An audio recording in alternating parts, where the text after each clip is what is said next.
నమస్తే, welcome to Telugu రాజ్యం. మనతో పాటు దాసరి విజ్ఞాన్ గారు ఉన్నారు. ఈరోజు రంగనాథ్ గారు ఏదైతే హైడ్రా ఉందో హైదరాబాద్ని హడలెత్తిస్తోంది. మనం కొన్ని రోజుల నుంచి మాట్లాడుకుంటూనే ఉన్నాం. ఏదైతే చెరువుల నాలాలు అలాగే బఫర్ జోన్లు గవర్నమెంట్కి సంబంధించిన ప్రాపర్టీస్ ఏవైతే ఉన్నాయో దానికి ఏవి రంగనాథ్ గారు కమిషనర్గా ఉన్నారు, డైరెక్ట్గా ముఖ్యమంత్రి చైర్మన్గా ఉన్నారు. ఎక్కడైతే గవర్నమెంట్ భూములు అన్యాక్రాంతం అయ్యాయో వాటన్నిటిని ఖచ్చితంగా ఈ ల్యాండ్స్ అన్ని ప్రజలకు ఉపయోగపడే విధంగా చేయాలని పెద్ద ఎత్తున ఆ ప్రాసెస్ అయితే చేస్తున్నారు. చాలా భూముల్ని స్వాధీనం చేసుకున్నారు. పెద్ద పెద్ద వాళ్ళే కూడా కొన్ని కూల్ చేస్తున్నారు. ఇప్పుడు కొంతమంది లేదు కొన్ని డబ్బులు ఇస్తే ఇట్లాంటి పనులు ఆపు చేయొచ్చు అనే విషయం కూడా, అంటే లంచాలు ఇవ్వడం కుదురుతుందా అని మధ్య దళారీలు కూడా మోసం చేసే సంఘటనలు ఇప్పుడు 1-2 వెలుగులోకి వస్తున్నాయి. వాటి మీద కూడా రంగనాథ్ గారు గట్టిగా అట్లాంటి వాళ్ళు ఎవరైనా ఉంటే కేసులు పెడతామని చెప్తున్నారు. విజ్ఞాన్ గారు, ఇది హైడ్రా అనేది ఎంతవరకు సాధ్యపడుతుంది అంటారు? అంటే కంప్లీట్గా గవర్నమెంట్కి సంబంధించిన ఆస్తులు చాలా ఉన్నాయి. హైదరాబాద్లో చూస్తే ఇంకా మొత్తం తీస్తే 1000 ఎకరాల వరకు వస్తాయని చెప్తున్నారు. ఇప్పుడు ప్రజెంట్గా వీళ్ళు తీయాలి అనుకుంటుంది 15, ఇంకొక 8 ఎకరాలు. ఇవన్నీ పెద్ద పెద్ద వాళ్ళు కట్టుకున్నాయి. అలాగే సామాన్య ప్రజలు కూడా నాలాలు ఆక్రమించి బఫర్ జోన్లు ఆక్రమించి ఇల్లు కట్టుకున్నారు. సాధ్యం అవుతుందంటారా? సాధ్యం అవుతుంది, అవ్వాలి కూడా సీరియస్లీ. అందుకని చెప్పేసి వీళ్ళు ఎగ్జాంపుల్గా నాగార్జున ఎన్కన్వెన్షన్ని కూల్చారు. దీని గురించి మళ్ళీ మాట్లాడదాం. ఎన్కన్వెన్షన్ అంటే వేరే ఇష్యూలే. ఎందుకు వీళ్ళు దాన్నే టార్గెట్ చేశారు అంటే, ఫస్ట్ నాగార్జున సెలబ్రిటీ, ముందు ఆయన ఏదైనా చేస్తే అందరు కూడా ఓహో అలర్ట్ అవుతారు. ఈ అలర్ట్ కోసం కాన్సంట్రేషన్ వచ్చేది. అవునా, నేను కూల్చారు మనం ఎంత అని. ఇంకోటి చెప్పనా, అసలు అనకూడదు. మళ్ళీ మనమే సినిమా ఇండస్ట్రీలో ఉండి హింట్ ఇచ్చిన వాళ్ళం అవుతాం. నాకు పర్సనల్గా నేను చూస్తున్నా, నానక్రమ్ కూడా రామనాయుడు స్టూడియో ఉందా, అది కూడా చెరువులోనే ఉంది. చాలా ఉన్నాయి, చాలా ఉన్నాయి. పెద్ద పెద్ద ఎమ్మెల్యేలు ఉన్నాయి, ఎంపీలు. అది దగ్గుబాటి రానా, దగ్గుపాటి సురేష్ బాబు, దగ్గుపాటి పురంధరేశ్వరి వాళ్ళకి సంబంధం అని బీజేపీ వాళ్ళు ఏమన్నా ఇన్ఫ్లుయెన్స్ అయ్యి వీళ్ళని కూల్చలేదా ఏంటి కంపెనీస్? అలా ఏం లేదండి. ఈయన ఆధీనంలోకి వస్తే ఏమైనా తీస్తామని చెప్తున్నారు. ఎన్కన్వెన్షన్ మునగదు వర్షం వస్తే. ఇప్పుడు నేను మాట్లాడుతున్నానా, మనం మణికొండలోనే ఉన్నాం కదా, కొంచెం ముందుకెళ్ళు, ఇప్పుడు అది నీళ్ళతోనే ఉంటుంది. అది ప్రమాదమా, ఎన్కన్వెన్షన్ ప్రమాదమా? అంటే హడావిడిగా వచ్చి దాన్ని కూల్చాల్సిన అవసరం ఏంటి? అంటే అవసరం లేదని కదా, కూల్చండి, తప్పులేదు. చెరువులోనే కట్టారు, మీ రూల్స్ మీరు పాటించండి. కాకపోతే ఇక్కడ నాగార్జున నిందితుడిని చేస్తున్నారు మీరు. తను నిందితుడు కాదు, బాధితుడు. తను ఎవరి దగ్గర అయితే కొన్నాడో వాడు కబ్జా చేశాడు, వాడికి ఎవడైతే అమ్మాడో వాడు కబ్జా చేశాడు. ఇతను కాదు కదా, ఇతను కొన్న భూమి పట్టా భూమియే. అదే చెప్తున్నాడు ట్విట్టర్ లో కూడా నాగార్జున గారు అదే. నేను కొన్న భూమి పట్టా భూమి అమ్మా, నాకు అమ్మినోడు ఆడికి అమ్మినోడు కబ్జా చేస్తే మీరు వాడి దగ్గరికి వెళ్ళి, బాబు మీరు గతంలో ఇలా చేసింది అక్రమము, ఇప్పుడు ఎక్కడున్నారో కవి వాళ్ళ వంశం పిల్లలు ఎవరుంటే వాళ్ళని అడిగేసి ఇప్పుడు చెయ్యి. వచ్చి గబుక్కున కూల్ చేసి రోడ్డున పడేసి నా పని అయిపోయింది, పని చేతులు దుప్పుకొని వెళ్ళిపోయావు నువ్వు. ఇంకెప్పుడు ఏంటి? సరే, నాగార్జున గారిది అది ఏదో అయింది. ఆ పక్కనే ఉన్న జైబేరి మురళీమోహన్ కాబట్టి ఆయన మాట్లాడాడు, అది పట్టా భూమి అని. అవును, మురళీమోహన్ ఎన్కన్వెన్షన్ పక్కన ఉన్న భూమి అంతా మురళీమోహన్దే. Jayabheri enclave, Jayabheri silicon towers, మనకి జైబేరి క్లబ్ కూడా ఉంది అక్కడ. నేను న్యూ ఇయర్ ఈవెంట్లు చేశాను 2 దాంట్లోనే. సో హైటెక్స్కి వెళ్ళే దారిలో మంచి ఏరియా అది చెప్పాలంటే. ఆ తుమ్మిడికుంట చెరువులోనే ఇది ఉంది, లేదు నేను ఒప్పుకుంటా. కానీ వీళ్ళు కొనింది మాత్రం పట్టా భూమి. అది వీళ్ళకి అమ్మిన వాళ్ళు ఎక్కడి నుంచి అమ్మారో ఏంటనేది అప్పుడు చూసుకోండి. ఇప్పుడు కర్మ ఏంటంటే, సినిమా ఇండస్ట్రీకి చెందినటువంటి నాగబాబు సినిమా తిండి తిని, సినిమా నీళ్లు తాగి, సినీ ఇండస్ట్రీలోనే పెద్దగా పెరిగి, పలానా సినిమా వాడి తమ్ముడిని, పలానా సినిమా వాడి అన్నని అని చెప్పుకున్న నాగబాబు రేవంత్ రెడ్డి గారు మంచి పని చేశారు శబాస్ అన్నాం. అంటే అన్నావు, మంచి పనే, ఒప్పుకుందాం. నాగార్జున గారు కూడా ఇందులో ఉండడం మాకు బాధాకరం అండి. పాపం ఆయన కొన్నాడు ఎవరి దగ్గరో. నాగార్జున గారు అమాయకుడు, కొన్నవాడు కబ్జా చేస్తే పాప ఇప్పుడు ఈయన బలయ్యాడు, దీనికి మేము చాలా చింతిస్తున్నామని ఒక మాట చెప్పితే పర్లేదు అనుకునే వాళ్ళం. నువ్వేం చేస్తే తానా అంటే తందానా అంటాడు పవన్ కళ్యాణ్. నువ్వు పుష్పని మనోడు కాదు పగోడు అంటే ఆయన ఏదో అడవి స్మగ్లర్ అన్నాడు. అవునా? వెంటనే నువ్వు హైడ్రా గురించి చెప్తే మరి ఆయన డ్యూటీ ఆయన కూడా చెప్పాలిగా. ఆయన కూడా వెంటనే వచ్చి హైడ్రా చాలా మంచి పని చేస్తుంది, శుభ్రమైన పని చేస్తుంది, ఆంధ్రప్రదేశ్ కూడా తీసుకెళ్తాం ఇలాంటి ఒక సిస్టమ్ తీసుకెళ్ళని. ఆ తర్వాత సంగతి ఎక్కడ తీసుకెళ్ళి అక్కడైతే వెంటనే అమలు పరిచేలా లేదు. అక్కడ చాలా దారుణం. ఎప్పటియో చెరువులు ఇప్పుడు ఆంధ్రప్రదేశ్ అయిపోయింది.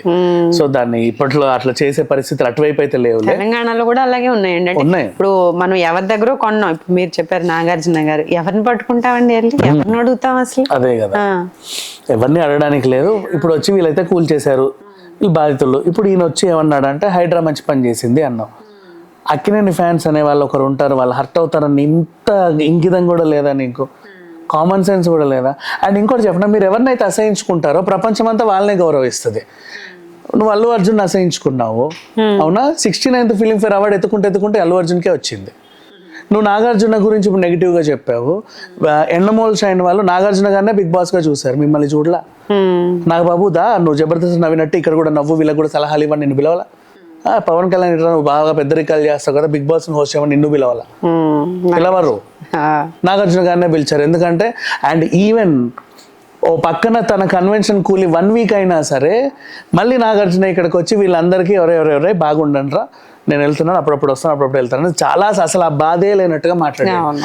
సేమ్ అదే బిగ్ బాస్ లాస్ట్ సీజన్లో కూడా సమంత నాగ చైతన్య విడాకుల తర్వాత కూడా ఆ పెయిన్ లోపల ఉన్నా కూడా విజయ్ దేవరకొండ ఏమ్మా మీ హీరోయిన్ సమంత రాలేదా అని సరదాగా మాట్లాడాడు. లోపల ఎన్ని ఉన్నా సరే దాచుకొని బయటికి చాలా హ్యాపీగా హుందాగా ఉండేవాడే నాగార్జున. సింపుల్గా చెప్పాలి అంటే మీరున్న ఏరియాలో ఆయనకి 7 ఎకరాల భూమి ఉందని కుళ్ళుతోనో కుచ్చితనంతోనో ఆయన ప్రాపర్టీ సర్వనాశనం అవుతుంటే ఎకిలి నవ్వులు నవ్వుకుంటూ సంతోషపడ్డారే మీరంతా. మిమ్మల్ని ఏమనాలో తెలియదు. మీరు తర్వాత అల్లు స్టూడియోలు కట్టుకొని డెవలప్ అవుతుంటే ఆయన్ని అసహించుకున్నారే, తొందరగా పాన్ ఇండియా స్టార్ అయిపోయాడు ఏంటని. కుళ్ళు కుచితనము వీళ్ళని చూసే పుట్టిందండి నిజంగా చెప్పాలంటే. నాగబాబు, పవన్ కళ్యాణ్, అంతే. సీరియస్లీ ఈ 2 పదాలు వీళ్ళని చూసే పుట్టాయి. అంతకుమించి ఇంకేం చెప్పాం. సినిమా ఇండస్ట్రీ నుంచి మా మురళీమోహన్ గారు కూడా ఆయన పక్కన ఉన్నాడు కాబట్టి చెప్పాడు, ఆయన ఇలాంటి పక్కన కాబట్టి. అవునండి అది పట్టా భూమి అని. వీళ్ళది పట్టా భూమి, ఎవడో కబ్జా చేశాడు, వీళ్ళ బాధితుడే కదా. ఇండస్ట్రీ తరఫున మీరన్నా వెళ్ళి చాలా బాధగా ఉందండి ఇలా నాగార్జున గారు జరగడం ఒక్క మాట చెప్పొచ్చు కదా. లేదు, ఆయన కబ్జాదారుడు నాగార్జున కబ్జా చేశాడు. ఏదో ఆయన వెళ్ళి నోటెడ్ అయిపోతున్నారు నాగార్జున గారు చాలా విషయాల్లో జనాలందరూ. సీరియస్లీ ఇప్పుడు అది ఎట్లా అంటే అక్కినేని నాగేశ్వరరావు గారు మంచిగా కూర్చేసుకొని కూర్చుంటే నాగార్జున దగ్గరుండి చెరువంతా పూర్తి చేసి ఎన్కన్వెన్షన్ కట్టించాడు. అలా చెప్తున్నాడు.